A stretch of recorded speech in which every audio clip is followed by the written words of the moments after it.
आज या निमित्ताने मला सांगायचं आहे, इतक्या मोठ्या प्रमाणात आमच्या लाडक्या बहिणी या ठिकाणी उपस्थित आहेत। आपल्या लक्षात असेल, आम्ही जेव्हा लाडकी बहीण योजना सुरू केली त्यावेळी आमचे विरोधक कोर्टात गेले होते ही योजना बंद करा म्हणून।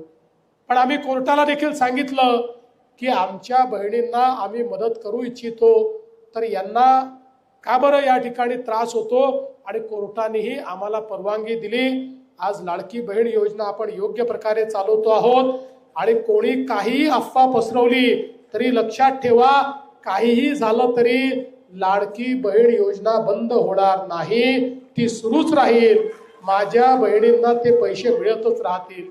आता आपण प्रयत्न असा सुरू केलेला आहे की आमच्या या बहिणींना एकत्रित करून एक या लाडक्या बहिणींच्या माध्यमातून एक सहकारी संस्था तयार करायची, आणि त्या सहकारी संस्थेच्या माध्यमातून आमच्या बहिणींना त्यांना जे पैसे मिळतात त्याच्यावर आधारित कर्ज द्यायचं, आणि त्यातनं त्यांना उद्योजक म्हणून या ठिकाणी तयार करायचं, बचत गटांना त्या ठिकाणी मदत करायची।